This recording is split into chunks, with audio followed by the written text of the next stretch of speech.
مام، آپ ایک بیمار لڑکی سے میری شادی کیسے کروا سکتی ہیں یار؟ وہ لڑکی اس میں نہ شکل ہے اور نہ عقل، صرف آپ کی وجہ سے برداشت کر رہا تھا میں اسے وہاں۔ آپ نے دیکھا کیسے کانپ رہی تھی وہ سر پر ہاتھ پھیرتا اضطراب کسی کیفیت میں سامنے کھڑی اپنی ماں سے مخاطب تھا۔ حارث، وہ بیمار لڑکی افضل ملک کی پراپرٹی کی وارث ہے۔ افضل ملک کے تمام تر پراپرٹی شیری کے نام ہے۔ میں ماں ہوں، تمہارے لیے کوئی غلط فیصلہ تو نہیں کروں گی نا؟ مسز تنویر اسے سمجھانے کے انداز میں کہہ رہی تھی۔ آپ شاید بھول رہی ہیں کہ اس کی ایک بہن بھی ہے جس کے چرچے دور دور تک ہیں۔ آپ کو کیا لگتا ہے اس کے ہوتے ہوئے تمام پراپرٹی صرف شیری کی نام ہوگی؟ اگر ہو بھی تو مجھے اس سے کوئی فرق نہیں پڑتا، آپ جانتی ہیں مجھے نور پسند ہے۔ میں اب پراپرٹی کے لیے اس بیمار لڑکی کو اپنے گلے کا طوق نہیں بنا سکتا۔ وہ سخت جھنجھلائی انداز میں اپنی یونی فیلو کا نام لے رہا تھا۔ وہ ایک اسٹریٹ فارورڈ انسان تھا، لاکھ برا سہی اپنی ماں کی طرح لالچی ہرگز نہیں تھا۔ یوں بھی وہ خاصا حسن پرست انسان تھا، اور حسن کا معیار اس کا بھی وہی تھا جو زیادہ تر مشرقی مردوں کا ہوتا ہے، چٹا سفید رنگ۔ سانولی سی رنگت کی شیری اسے یوں بھی پسند نہیں آئی تھی، اور اس پر متضاد اس کی بیماری۔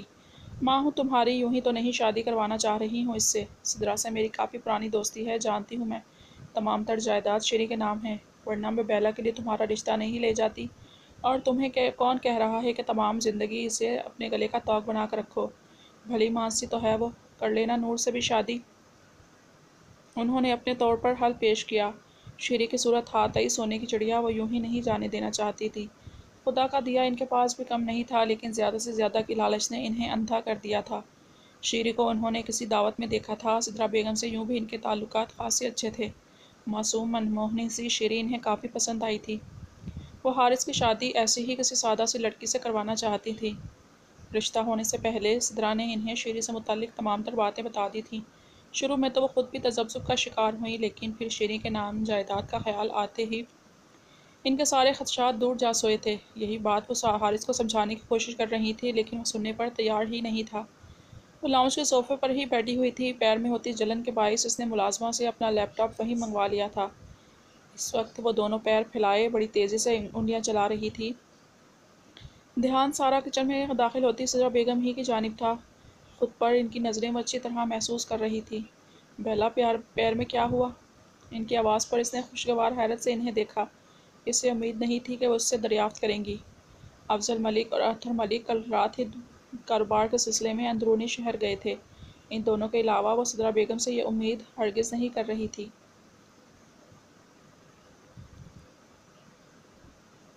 سگریٹ سے جل گیا تھا، وہ مسکراتی ہوئی مزے سے بولی۔ سگریٹ سے؟ تم نے پھر خود کو نقصان پہنچایا ہے؟ افسوس سے کہتی اس کے قریب آ کھڑی ہوئی تھی، جیسے زخم کی شدت دیکھنا چاہ رہی ہوں۔ یہ تو کافی جل گیا ہے۔ ان کے لہجے میں واضح فکر تھی، جسے محسوس کر کے اس کی آنکھوں میں نمی سی ابھری۔ وہ جانتی تھی وہ اس کی فکر کرتی ہیں۔ وہ اس کے لیے کھانے کی چھوٹی سے چھوٹی چیز رکھا کرتی تھی، اس کی ضرورتوں کو بہت احتیاط سے غیر محسوس انداز میں پورا کر دیا کرتی تھی، لیکن سب سے بڑی ضرورت، سب سے بڑی خواہش، ماں کے لمس سے دور وہ محروم تھی، اور وہ جان کر انجان بنی رہتی تھی۔ جی جانتی ہوں، زخم ہے، بڑھ جائے گا۔ زندگی بھر تو کوئی زخم نہیں رہتا مسز افضل، سوائے روح پر لگے زخموں کے۔ ان زخموں کی مسیحائی کسی نے نہیں کی، ان کا کیا ہے، یہ تو بھر ہی جائیں گے۔ زخمی مسکان لبوں پر لیے کہتی وہ تکلیف کے باوجود اٹھ کھڑی ہوئی تھی۔ پاگل ہو گئی ہیں؟ ابھی میں نے کیا بکواس کی تھی کہ پیر نیچے نہیں رکھنا ہے؟ پھر کیوں آپ کو اتنی جلدی ہے؟ کہاں جانا ہے؟ اسے بازو سے تھامتے وہ سرد آواز میں بولا تھا۔ غصے کے باعث اس کی آواز خاصی بلند ہو گئی تھی۔ بیلا نے نظریں اٹھا کر اسے دیکھا۔ وہ آج بہت دنوں بعد اس سے اس طرح مخاطب ہوا تھا، لیکن یہ پہلی بار تو نہیں تھا۔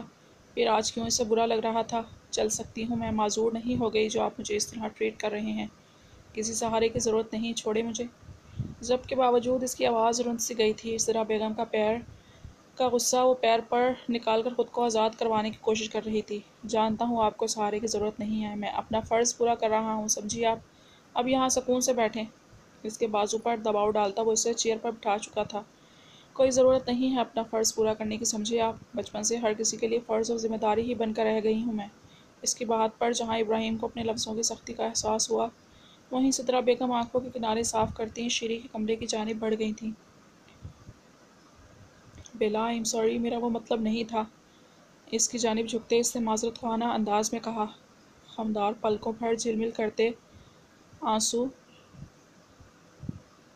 اسے تکلیف دے رہے تھے، وہ پہلے تو اس کی بات پر یوں نہیں روتی تھی۔ میرے ساتھ ڈرامہ کرنے کی ضرورت نہیں ہے، آپ کی اماں جان کے لیے میں ذمہ داری ہوں، آپ کے لیے فرض کبھی انسان سمجھا ہے مجھے؟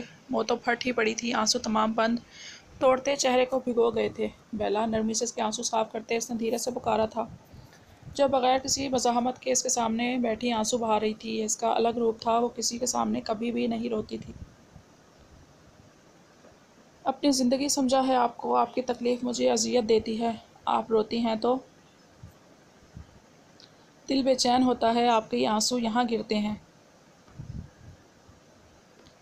انگلی کی پروں پر اس کے آنسو چنتا وہ اس کا ایک ہاتھ اپنے سینے پر رکھتا بولا۔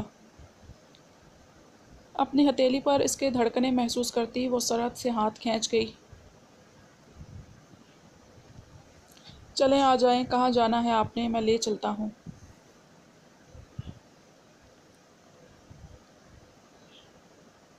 وہ اس کا گریز سمجھتا گہری سانس لے کر اٹھ کھڑا ہوا، ہاتھوں کی پشتیں آنسو صاف کرتی اس کے سامنے پھیلی مضبوط ہتھیلی پر نظر ڈالی، پھر اس کے چہرے پر اس کی آنکھوں کی جلتی لو سے نظر چراتی وہ اس کا ہاتھ تھام کر اٹھ کھڑی ہوئی۔ شیری نہیں آئی ابھی تک نیچے؟ اماں جان بھی نہیں ہیں؟ خیریت ہے؟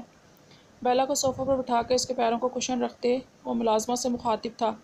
شیری کے ذکر پر بیلا کو رات زوار کی حالت یاد آئی۔ زوار؟ وہ زیر لب بولی تھی۔ کیا ہوا زوار کو؟ ابراہیم نے چونک کر اسے دیکھا۔ وہ کل رات اس کی بات مکمل ہونے سے پہلے ہی اوپر کمرے سے سدرا بیگم کی چیخ کی آواز آئی تھی۔ مسز افضل تو شیری کے کمرے میں گئی تھیں۔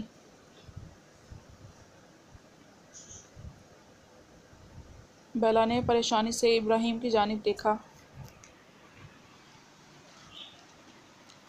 آپ پریشان نہیں ہوں، میں دیکھتا ہوں، آپ یہیں رہیں۔ نرمی سے اس کے گال تھپ تھپاتے وہ خود بھی فکر مندی سے شیری کے کمرے کی جانب بڑھا۔ کارپیٹ پر اوندھے منہ گری شیری کو دیکھ کر ابراہیم کے ساتھ کھڑے زوار کی آنکھوں کے سامنے اندھیرا سا چھانے لگا تھا۔ وہ کچھ دیر پہلے نماز سے فارغ ہوا تھا۔ رات بھر جاگتے رہنے کے باوجود ایک بے چینی سی تھی سدرا بیگم کے رونے کی آواز پر۔ وہ بھی اس جانب آیا، لیکن یہاں شیری کو دیکھ اس کے حواس ساتھ چھوڑ رہے تھے۔ شیری کیا ہوا آپ کو؟ شیری؟ وہ سرعت سے اس کی جانب بڑھا، اسے سیدھا کرتے اس کا سر گود میں رکھ کر وہ پھٹی پھٹی آنکھوں سے اس کے ناک اور منہ سے بہتا خون دیکھ رہا تھا۔ وہ کل والے لباس ہی میں ملبوس تھی، اسے یوں بکھری حالت میں موجود دیکھ کر وہ پاگل سا ہو رہا تھا۔ زوار ہٹو پیچھے بیٹا، اسپتال لے کر جانا ہوگا اسے۔ سب سے پہلے ہوش ابراہیم ہی کو آیا تھا۔ بے سدھ پڑی شیری کو اٹھاتے وہ زوار سے بولا۔ ہاں ہاسپٹل لے کر جانا ہے، کیا ہو گیا؟ میری شیری کو بھائی، میری شیری پر۔ ابراہیم نے ٹھٹک کر اس کی جانب دیکھا، لیکن یہ وقت استفسار کرنے کا نہیں تھا۔ اسے بازو میں اٹھاتا ابراہیم تیزی سے سیڑھیاں پھلانگتا داخلی دروازے کی جانب بڑھا تھا۔ شیری؟ کیا ہوا شیری کو؟ زوار لاؤنج میں بیٹھی بیلا نے پریشانی کے ابراہیم کے پیچھے جاتے زوار سے کہا۔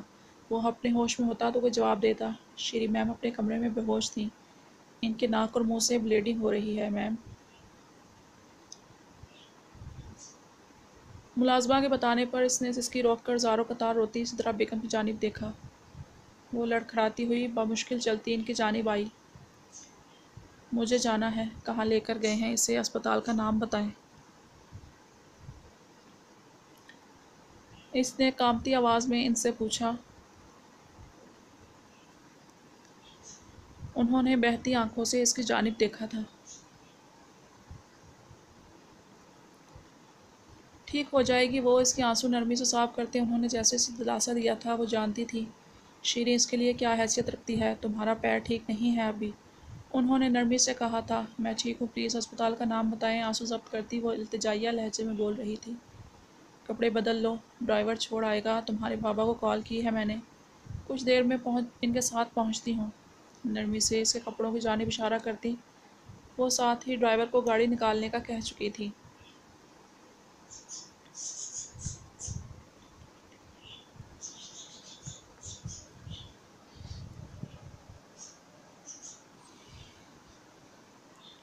وہ شیشے سے سر ٹکائے نم آنکھوں سے نالیوں سے متصل اس کے نازک وجود کو تک رہا تھا۔ کل والے ہی لباس میں ملبوس بکھرے بالوں کے ساتھ بے سدھ پڑی تھی، بازو سے ڈرپ کی سوئی جڑی تھی۔ کیا کہہ رہے ہیں ڈاکٹر؟ کیا ہوا شیری کو بھائی؟ دیکھیں کیسے لیٹی ہوئی ہیں، آنکھیں بھی نہیں کھول رہی۔ وہ بے چین سا ابراہیم کی جانب بڑھا۔ زوال ریلیکس، ٹھیک ہو جائے گی وہ نظریں چراتا ہوا بولا۔ اس کے لہجے سے صاف ظاہر تھا کہ وہ کچھ چھپا رہا تھا۔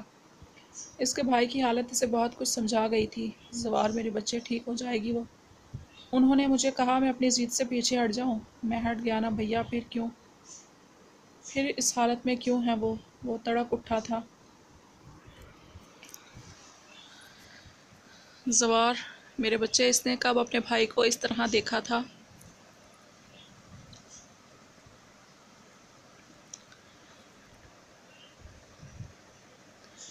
میں شیری کے پاس جانا چاہتا ہوں۔ اپنی حالت پر قابو پاتے وہ دھیرے سے بولا تھا۔ اندر جانے کی اجازت صرف ایک ہی کو تھی۔ اس کی حالت کے پیش نظر ابراہیم نے ڈاکٹر سے بات کر کے اسے روم میں بٹھا دیا تھا، صرف اس شرط پر کہ وہ پیشنٹ کو ڈسٹرب نہیں کرے گا۔ وہ خاموشی سے اس کے سامنے رکھی کرسی پر بیٹھا اسے تک رہا تھا۔ ناک پر 2 نالیاں جڑی تھیں، بازو میں لگی سوئی۔ یہ نارمل حالت میں تو نہیں ہوتا تھا۔ ابراہیم اسے صحیح نہیں بتا رہا تھا۔ کیا ہو گیا شیری؟ نرمی سے اس کے ہاتھ کی پشت کو چھوتا وہ زیر لب بول رہا تھا۔ نظریں تو اس کے زرد ہوتے چہرے سے ہٹنے سے انکاری تھی۔ وہ سر ہاتھوں میں گرائے بینچ پر بیٹھا تھا۔ زوار کی حالت دیکھ کر اسے اچھی طرح اندازہ ہو گیا تھا کہ ضرور کل کوئی بات ہوئی تھی۔ شیری کی یہ حالت یوں ہی تو نہیں ہوئی تھی، اور نہ زوار کی۔ اسے زیادہ دیر نہیں لگی تھی سارا معاملہ سمجھنے کی۔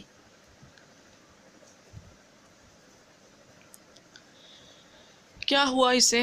بیلا کی آواز پر اس نے چونک کر سر اٹھایا۔ وہ روئی روئی آنکھوں سے شیشے کے پار شیری کو دیکھ کر اس سے پوچھ رہی تھی۔